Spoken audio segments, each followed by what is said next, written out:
Hello everybody and welcome back to another video on the channel. Today we're back with a trade update. Today was the first day of the trade period. Previously some free agency deals had been done, but the trade period hadn't officially started. Now it has. There were 4 deals done on the first day of trade period.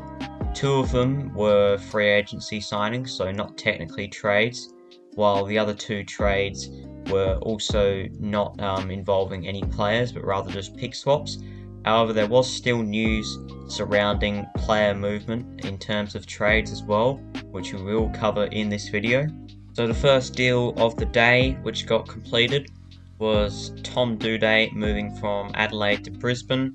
Adelaide got pick 19 as compensation, which means they now have 2 first round draft picks, although that is likely to be pushed down.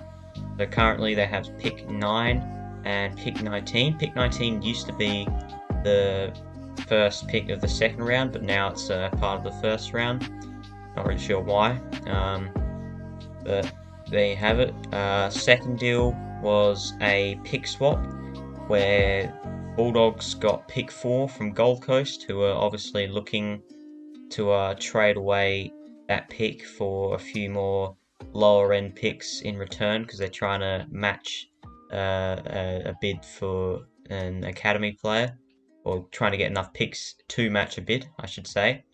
Yeah, the Bulldogs got pick 4 and 2 third round picks, currently number 46 and 51, and a future first. Now the Suns in return got 2 first round picks, 10 and 17, and a future first round pick, which is obviously tied to the Bulldogs. So that will depend on where they finish, which they may potentially trade that pick away for some more picks in this year's draft. And then there was another pick swap after that between Port Adelaide and Fremantle. So as you can see, Port Adelaide got pick 23 and a future second, while Fremantle got a future first. This deal is likely has something to do with Asava Radaglia. So Port Adelaide are obviously chasing after him. He requested a trade to Port Adelaide. So yeah, you'd think that a few second and third round picks is probably what they're going to have to give up to get Asava, considering he is contracted until the end of next year. So yeah, that's what this deal would involve, and Fremantle obviously trading up to get a higher draft pick next year. And then the final deal that was done today was Todd Goldstein moving to Essendon. North Melbourne didn't get any compensation, obviously because Essendon wouldn't have offered him too much money to come over to Essendon, being so old and so late into his career. Obviously the free agency formula, compensation formula, it depends largely on what the offer is for them in terms of how much money they're offered and how many years of service they are offered. So this would be a 1 year deal on pretty low end money for an AFL player, so that's why there was no compensation there. So yeah, a few deals done on day 1. There's been some other stories though as well, which we'll get into just now.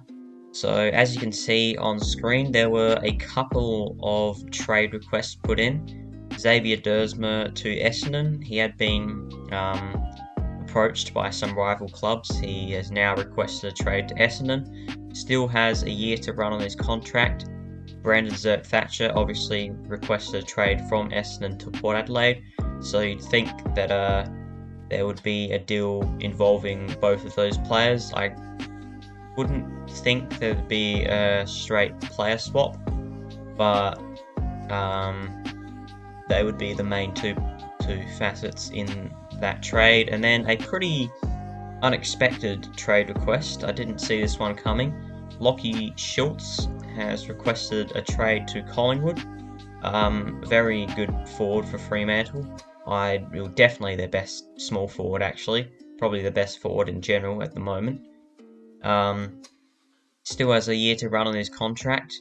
and Fremantle have said that they could potentially block him from going to Collingwood. They could just make him play out his contract. But yeah, I really didn't expect it. He definitely would get a place in Collingwood's side. He would easily be their best or second best small forward. He's kicked 33 goals this year, had close to 20 goal assists. He's also one of the best forward pressure players in the competition. He was number one at Fremantle, at least among their forwards. He was number one for tackles and up there for pressure acts as well. So yeah, that'll be a big loss for Fremantle if they choose to let him go and pursue a trade. But yeah, I really didn't expect that one as well. Some news on the Taylor Adams front. Collingwood have said that they like Fremantle have said they could potentially deny his trade request, seeing as he does have a year to run on his contract as well. They will be playing hardball, so they want to get a good deal for Taylor Adams.